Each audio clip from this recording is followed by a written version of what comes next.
This is Mark Kreese coming to you live from Northern Virginia.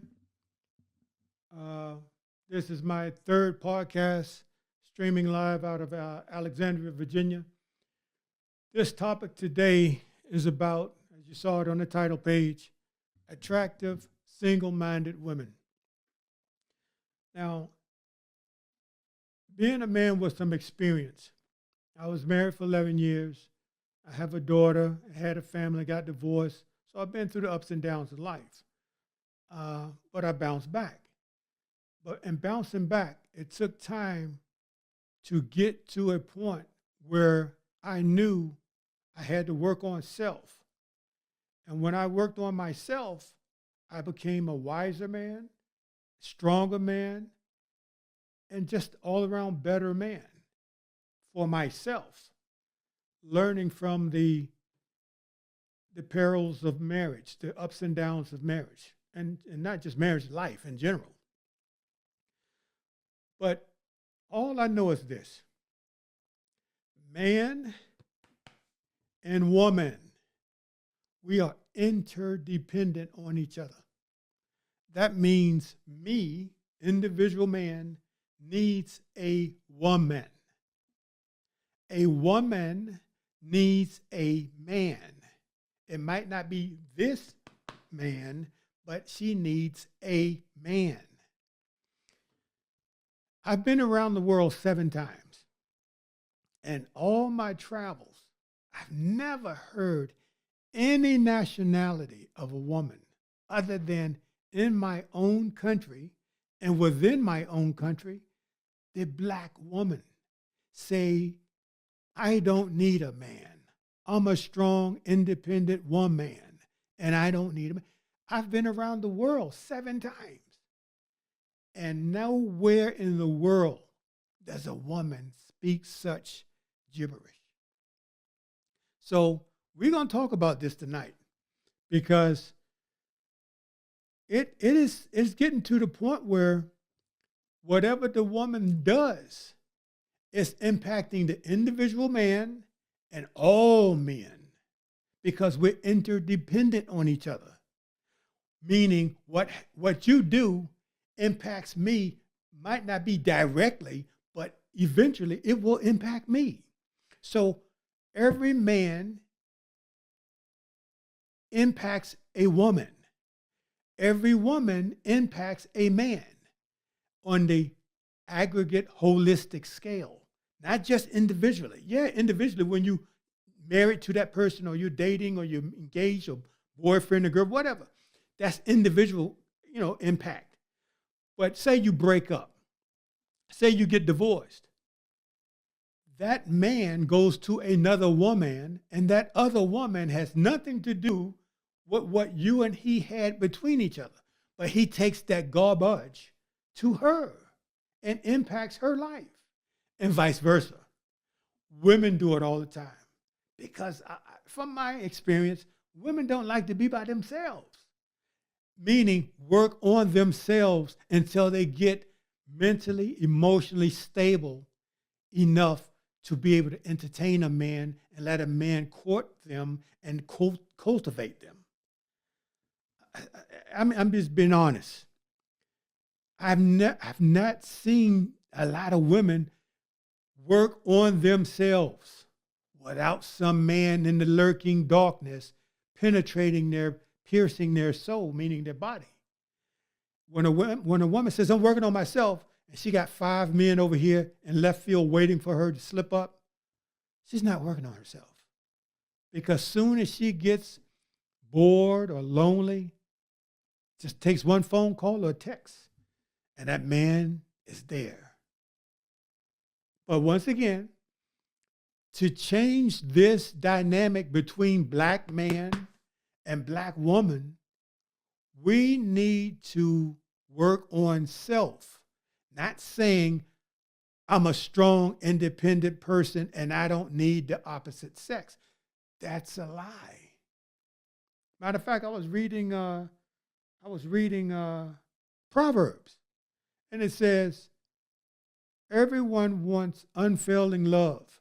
Better to be a liar No, it says, better to be homeless than a liar. And when I read that, I was like, wow, every individual person on planet Earth wants unfailing love. Some people will admit it. Some people can't even say it because they've been hurt so much. But the bottom line is, everybody wants unfailing love.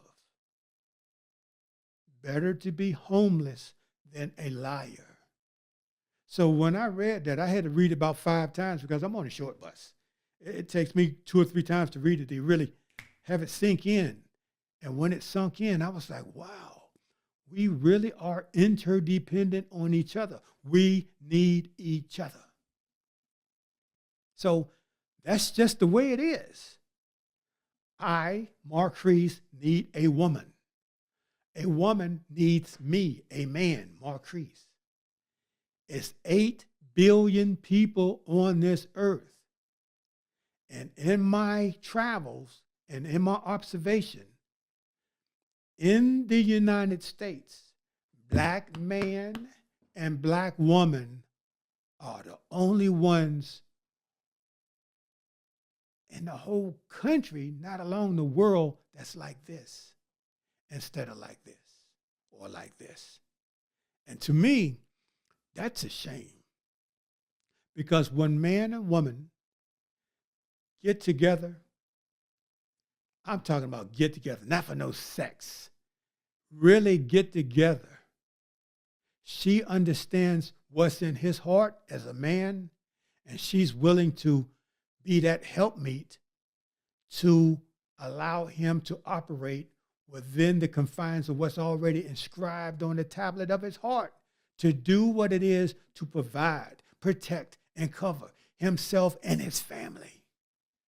That's what we are here to do. Men are here to provide, protect, and cover. That's what we do. It's inscribed on the tablet of our hearts. We come to the earth with it. I was online the other day, and I had a conversation with, not a conversation like this, talking on the phone. We was going back and forth on email, texting, whatever, messaging. And she said to me, a man supposed to do this, this, and this. She just ran down the list of what a man supposed to do. And I calmly said, okay, you know what I'm supposed to do as a man. You're a woman and telling me what I'm supposed to do. What is it that a woman's supposed to do?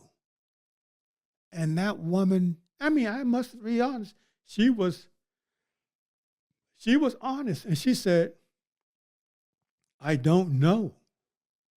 And when she said that, it made me realize a lot of women, I like to stay in my community, a lot of black women are telling men what they need to be doing, but they don't know what they're supposed to do. If that's not calling the kettle black, I don't know what is.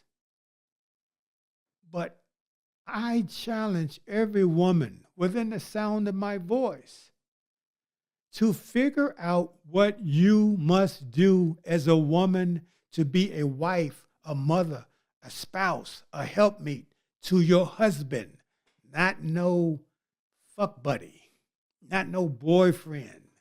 As you saw in the description, this is about man and woman between the ages of 45 and 65.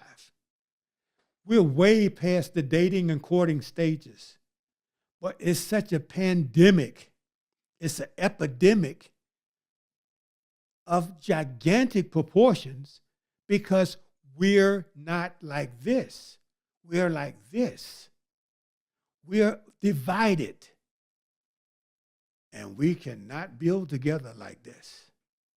We can only come together for an ephemeral moment in time, which is for sex, to pleasure each other. And kids are born out of that pleasuring of each other. Not in holy matrimony, not under the auspices of marriage and a family, a unit, a union.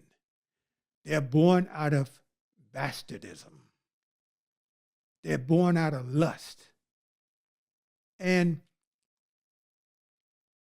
regardless of how they're born, they're here. And the man above made darkness and light. He made sunshine and rain. So he made kids that are in marriages and in single family homes. But as individuals with cognitive thinking skills, we're in our right mind, we need to get together to start developing families, not broken homes. I'm going to be honest with you. When I got divorced in 2012. It crushed me so hard, I thought I was going to die. But when I didn't die from that crushing, I realized to make wine, the grapes must be crushed. So that crushing made me stronger, better, mentally, emotionally, spiritually, financially. It made me realize I had work to do. Now, I wasn't in left field, but I was supposedly in left field for that woman. I was in left field for her. But the bottom line is, we need to work on ourselves. And if we can't work on ourselves, we're going to continue to develop broken homes where kids don't have father around, they only have mother around. And any man knows, no man fears a woman. When she's with her kids, yes, she'll protect the kids the best she can protect them, just like Mama Bear. But every species has father and mother cubs, offsprings, a litter, kids. Every species have it. But we're the ones that's breaking the cycle and trying to make that normal. And that's abnormal. It's abnormal. So we got to make sure that we get it together before we go under. And now I understand what James Brown was singing about years ago. Let's get it together before we go under. This was 50 years when he sang that song. So nothing has changed. It got worse because of degrees, because of money, because of pseudo power. And nobody has no power. I call it pseudo power. But the degree in money, fiat money that is, fake money, makes people think they're powerful. And that's the furthest thing from the truth. So ladies and gentlemen, the number to call in tonight, because we have call-ins if you're available to call in. But we definitely want to talk about this because this issue is stunning the growth of Black people in America. It's stunning the growth of our kids' kids. I'm 53. My daughter's 21. Lord spare her. She lives long enough to have a man find her a good man. Find her and make her an honest woman, meaning a wife, where they can grow together and go through life together and blossom and burgeon to this beautiful, magnanimous family with children. That's a beautiful thing. That's the way it's supposed to be. But it's just, I don't know, man. We have some work to do. So I'm going to go ahead and quickly post this link in the chat. I'm going to post it in the chat. I'm going to post it on Facebook. And hopefully people will call in. If not, I'm going to keep on marching on.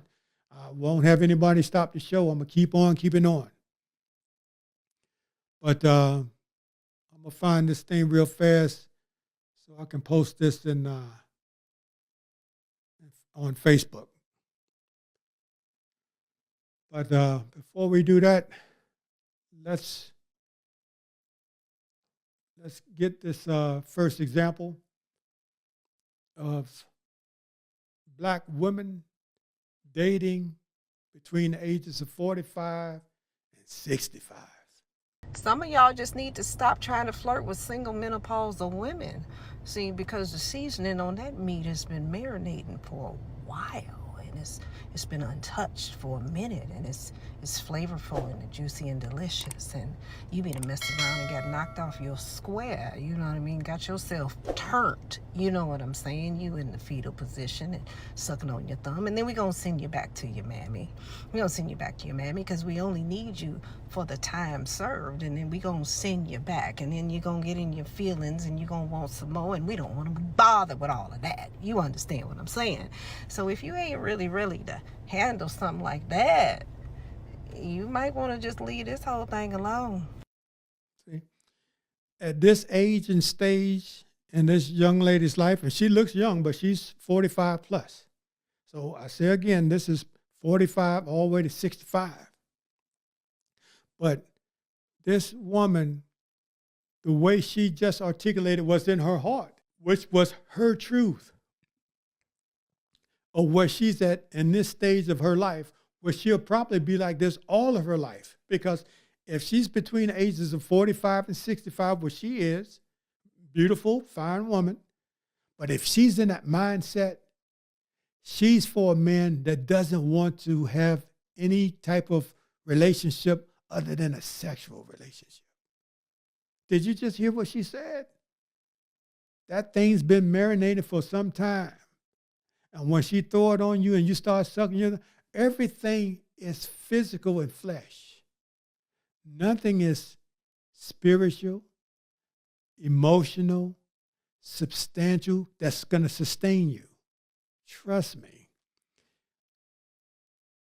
Too much of anything will bore you. Trust me.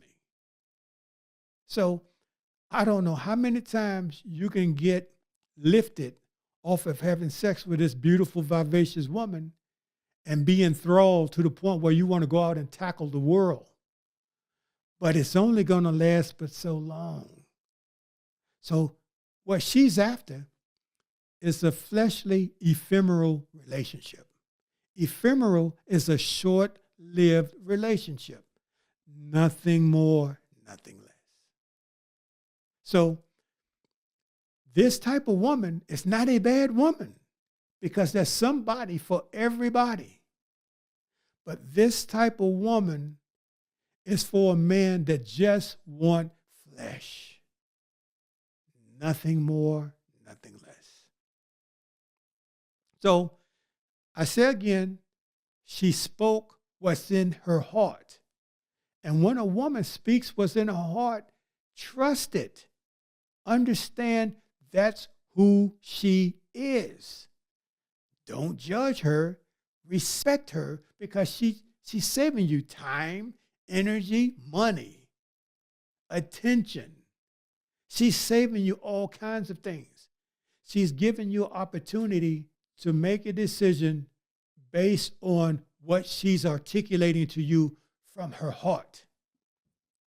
You can't ask for no more than that because I'd rather have a woman like this tell me what's inscribed on the tablet of her heart so I can make a conscious decision whether I'm going to be with her, make her something that everybody had and everybody possibly is still getting, and it's just my turn while she's with me. I don't want, me personally, I've been there, done that, and I outgrew that.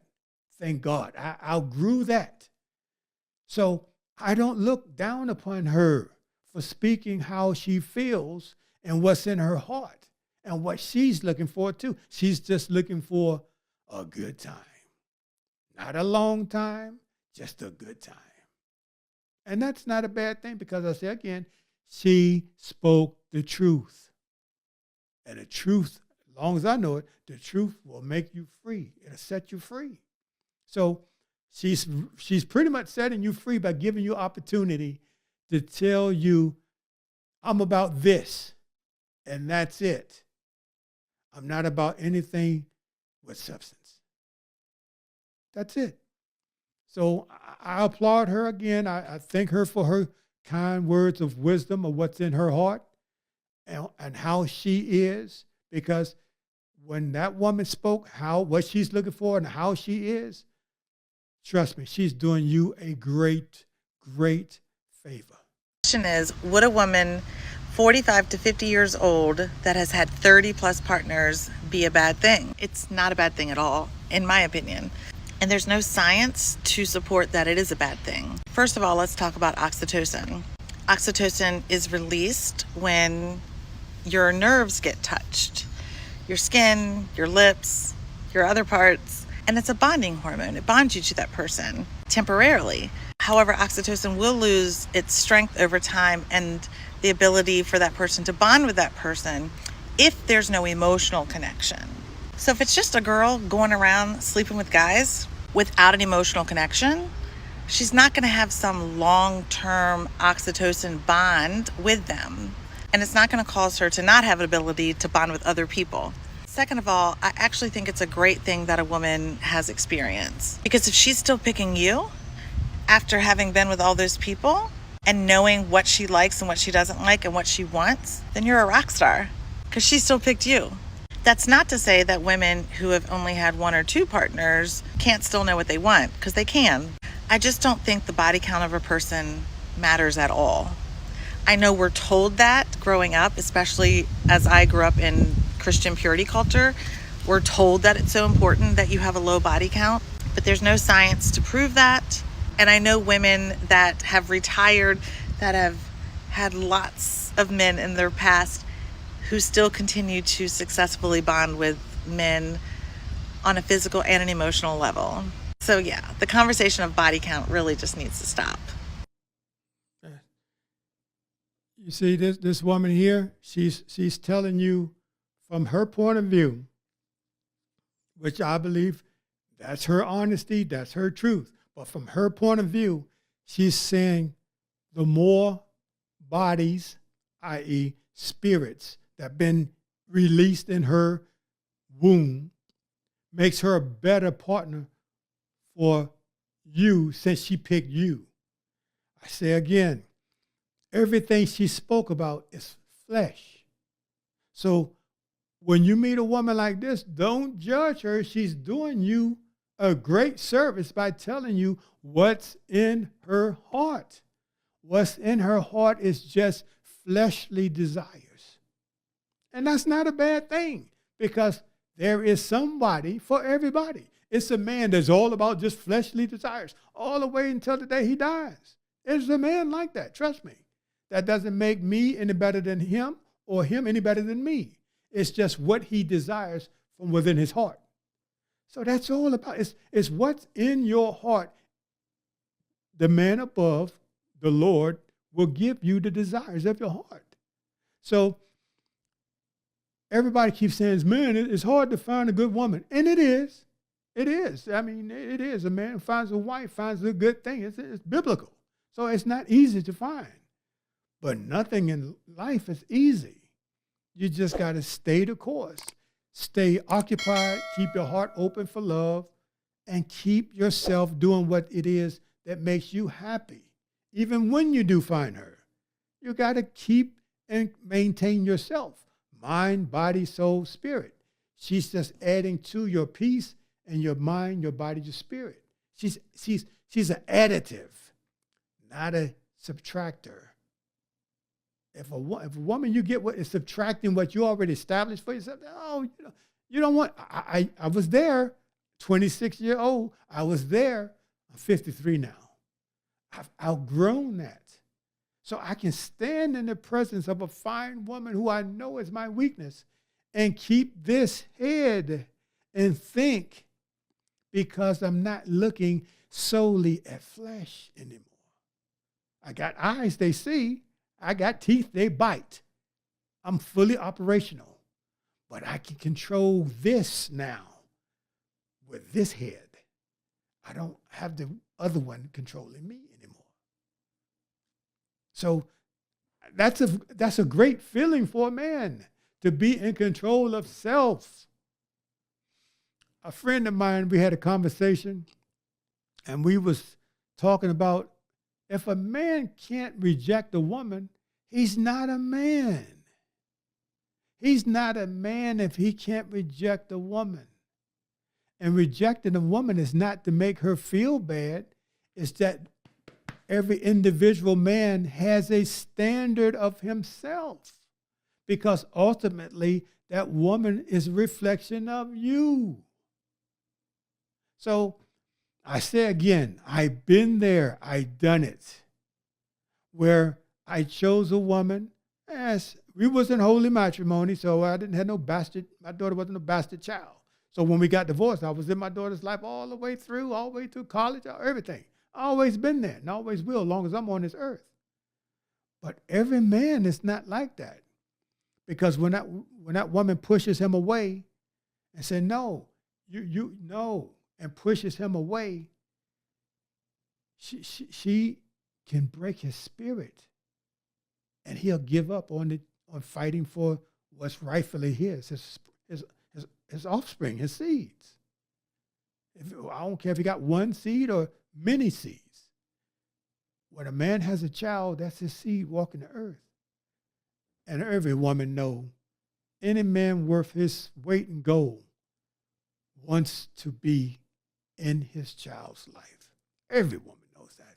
So that's how women control men. When they have his seed and birth them, and hey, I got full custody and control, she knows what to do to crush his soul, his spirit.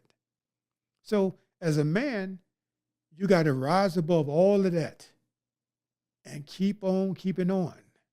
You cannot let that stunt your growth. You can't let it get you off your square. You got to keep on marching forward. It's not easy to do. I'll be the first to tell you, it's not easy to do. But you must do it to keep your sanity. Because if this is not tight and right, you're not going to be good for nobody, not even yourself. But once again, this young lady, she's between the ages of 45 and 65. That's what it's all about. She's talking about her body count. If it's more than 5, that's better for the next man that she ultimately wants for the rest of her life. All I know is this. If you get a fresh glass of water and put all types of colors in it, that fresh, clear glass of water won't be clear no more. It'll be diluted with all different types of colors. And those colors represent spirits. So all I know, the Lord above gave every woman grace. He even gave us grace. But he really gave woman grace. The word is a limbic. A limbic, a man only has one thing on his person, on his body that's a limbic, and that's his liver. A woman has a liver and a womb. Her womb is a limbic. It replenishes itself every 28 days. The cycle by the moon. So she's a limbic below the equator. But I say again, there's always a positive and a negative. She might be a limbic below the equator, meaning her womb refreshes itself, cleanses itself every 28 days on her cycle. But it takes time for this. This is not a limbic. It becomes diluted and distorted. So a lot of women have mental issues and problems because the south of the equator is a limbic, but North Pole is not a limbic. It takes time. It takes time. So I say again, the word is a limbic.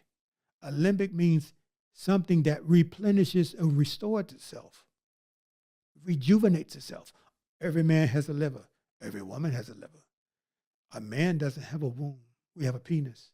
So the woman has 2 limbic parts, her liver and her womb.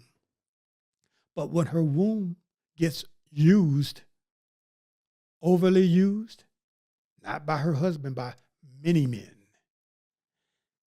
her brain, her mentality is not a limbic.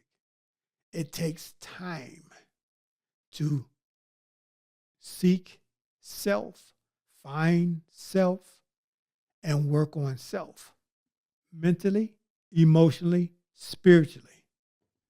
So that womb is tied to not just her mind, but her heart. What's in the heart comes out the mouth. You just heard these two ladies now. This is the second woman. What's in her heart comes out her mouth. And what's in her heart is just flesh. Just flesh. All you got to do is pay attention and listen. Well, I say again, she spoke her truth, and her truth will set her free. And it's going to save a man like me, who's been there, done that, used to be in that boat, got out of that boat, still on earth, still is human, but he's looking for something everlasting now.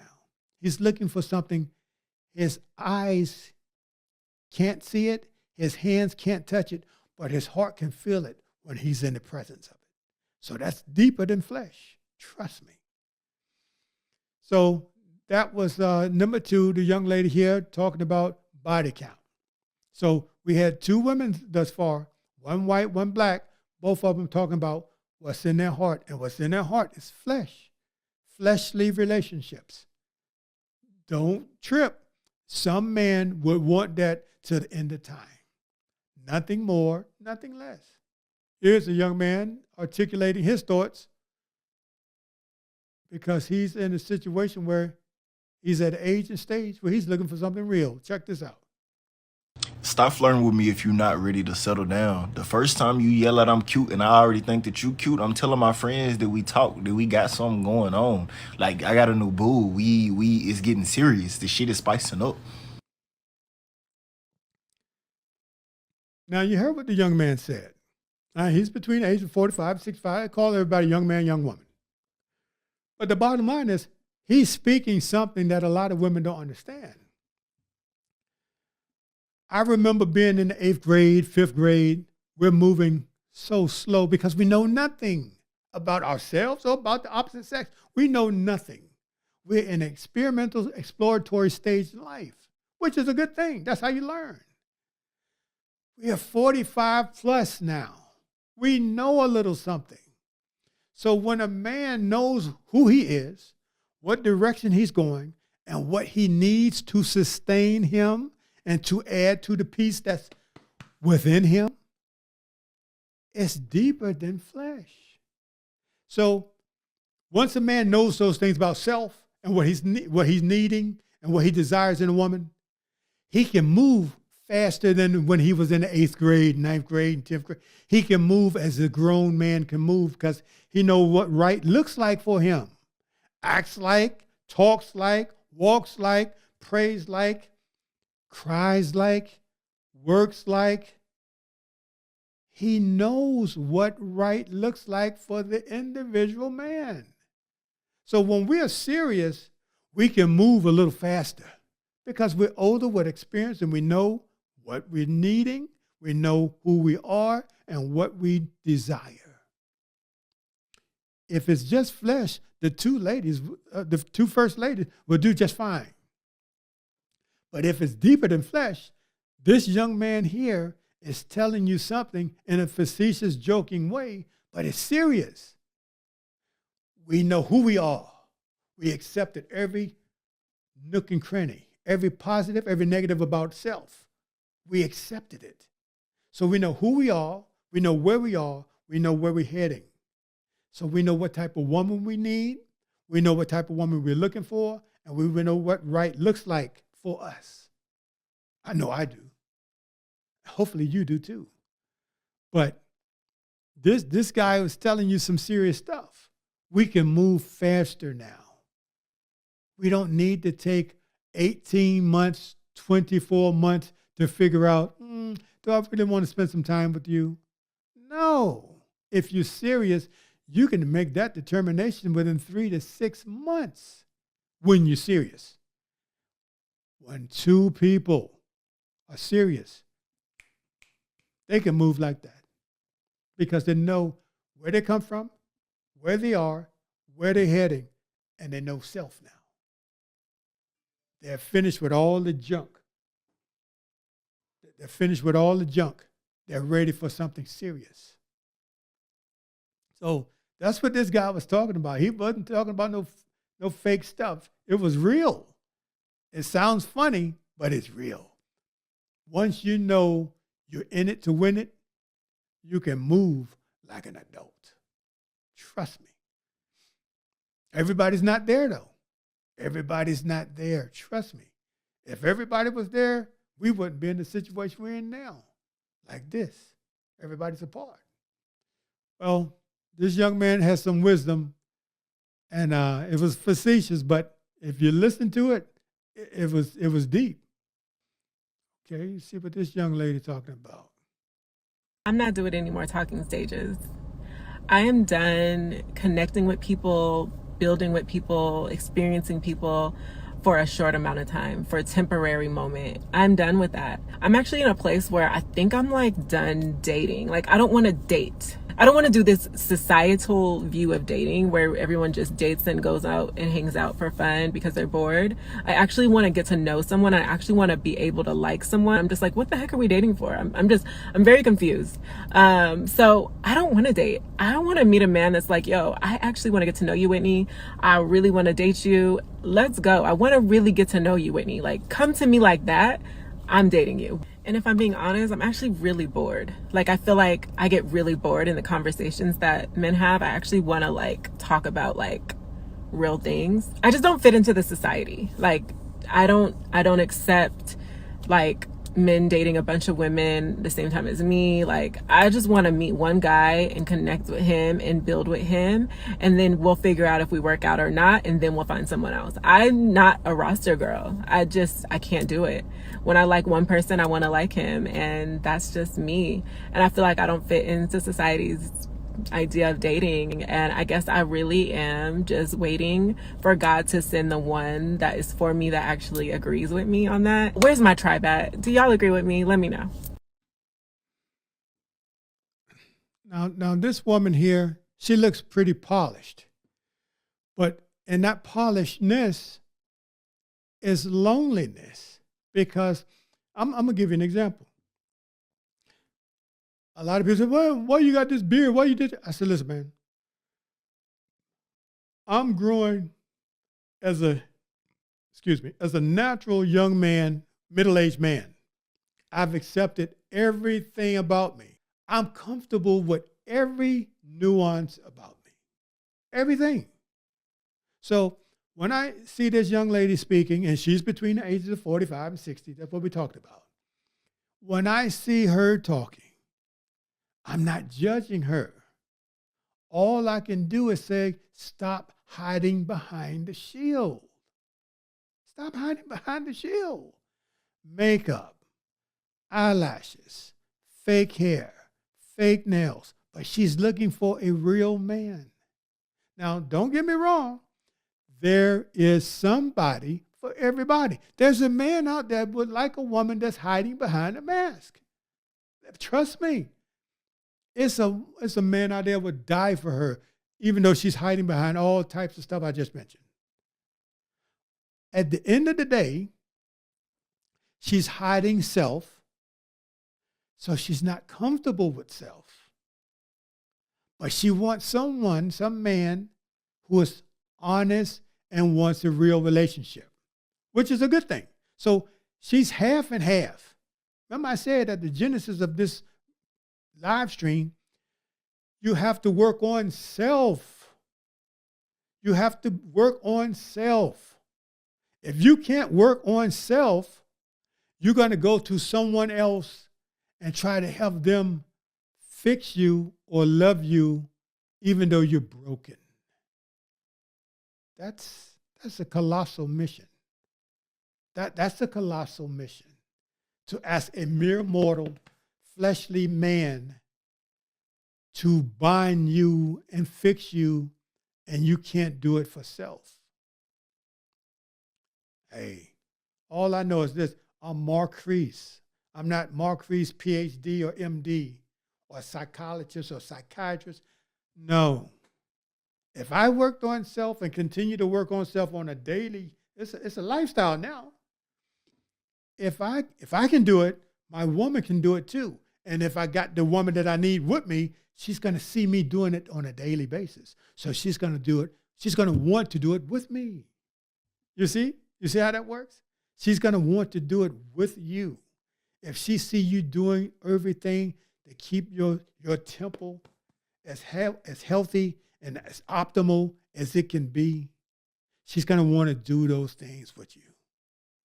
So the beautiful woman is hiding behind the superficial things on this earth that everybody says, hey, that's the picture of beauty. I'm a misfit. I don't fit in. I'm my own man. She looks beautiful, but I say again, I can look past the flesh to the heart now. If you can't stand in your natural essence as a man or a woman, you're not ready for any relationship. You're just not ready. You're not ready. So she's beautiful, she's mature, but yet there's brokenness because she's hiding behind 1, 2, 3, 4, 5 things. Probably more, but I can count 5 just visually looking. Without judgment, I can count them. I'm counting. I'm not judging. I'm counting the things that are not natural that she's hiding behind. That tells me, as a well-versed man, she's not ready for a real relationship with a real man who worked on himself. She's bringing so much garbage. He's going to have to sift through all of that, wasting time, effort, energy, manpower to do something she should have been doing herself while she's by herself. So what she says, good women don't sit on rosters.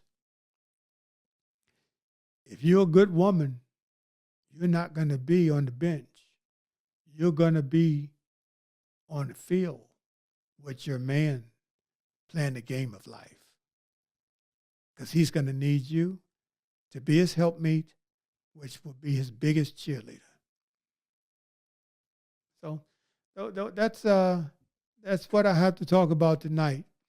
We are at the 45-minute point, so I just want to make sure that, as I continue these in-depth conversations and build this channel, I definitely am focusing on man and woman between the ages of 45 and 65. Because, we're on the conveyor of life. The conveyor of life, you don't know when the conveyor belt will stop. And right now, all the black folks in America, the majority of black folks in America are lonely. Think about it. Are lonely by self. Now, I'd rather be a lonely man than with the wrong woman. Because a quarrelsome woman is like a leaking roof. And it's better for me to live on the corner of a roof than in the house of a quarrelsome woman. So those types of tidbits that I have within self, that I know I love, need, and want a woman. But I'm patient to wait for the one that I know I need. Even at this ripe age of 53, I'm patient enough and have enough faith to say, I will find her. I will find her. So at the end of the day, we are all interdependent on each other. I need a woman and a woman needs a man. I say again, it is written, everybody wants unfailing love. Better to be homeless than a liar. That's real. Well, it's been great talking with everyone tonight. It's been a great podcast. And I look forward to having many more in-depth discussions, talking about real issues that impact real people right here within our country. I want to say thanks, and I look forward to the next podcast on the 15th of July at 9 p.m. Thanks.